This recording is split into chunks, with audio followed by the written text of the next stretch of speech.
Defending democracy. What happens when a president and Congress conspire against the U.S. government? The U.S. Constitution was designed with multiple safeguards to prevent any single branch of government from seizing total control. But what happens if those very safeguards are undermined?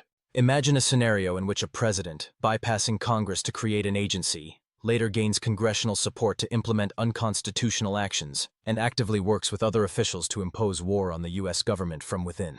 This extreme situation would constitute a direct attack on the nation's democratic system, triggering a range of legal, political, and even military responses to prevent the complete overthrow of the government.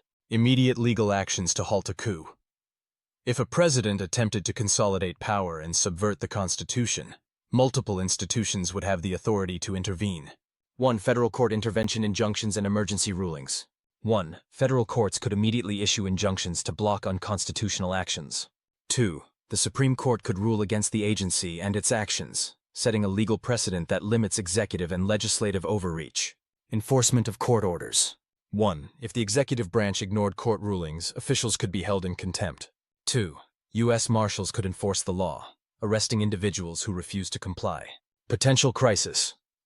If the executive branch refuses to comply, this could escalate into a constitutional crisis, where legal authority is ignored by those in power. 2. Congressional countermeasures, if a split exists in Congress. If a faction of Congress opposed the power grab, they could initiate impeachment. The House could impeach the president and involved officials, leading to a Senate trial. Cut all funding. Congress controls federal spending. Cutting funding would cripple the unconstitutional agency and limit executive overreach. Invoke the 25th Amendment. If the president is deemed unfit for office, the vice president and cabinet could move to remove them. What if Congress is complicit? If both the president and a majority of Congress conspired against the government, other branches of government and public institutions would need to intervene. Law enforcement and military intervention. When internal government forces attempt a takeover, law enforcement and military leaders must decide where their loyalty lies, with the conspirators or the Constitution. 3. Federal Law Enforcement Response, Department of Justice, DOJ and FBI. 1. Indictments for treason, sedition, and insurrection could be issued against government officials. 2.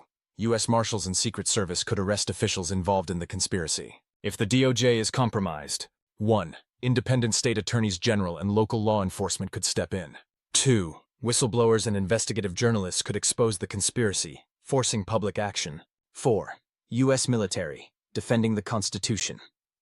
The U.S. military's loyalty is to the Constitution, not the president. If a president attempted a coup, the Insurrection Act, 10 U.S.C., SAR 251-255, could be used to deploy the military. But if the president is the one leading the insurrection, the military could legally refuse unlawful orders. The Joint Chiefs of Staff and top military leaders could take action to restore constitutional order. Historical precedent. During Watergate, Defense Secretary James Schlesinger ordered military commanders to ignore illegal orders from President Nixon if he attempted to misuse military power. Crisis point. If law enforcement and the military were compromised, the final line of defense would be state governments and the public. The role of state governments and public resistance. If federal institutions failed to stop a coup, governors, state legislatures, and civilians would play a key role in resisting authoritarian rule. 5. State governments taking action, state law enforcement and National Guard. Governors could use state law enforcement and National Guard troops to counteract federal overreach. Lawsuits against the federal government. States could file lawsuits, creating further legal roadblocks. State legislation to reject federal orders. States could refuse to comply with unconstitutional federal directives. 6. Civil resistance and mass mobilization.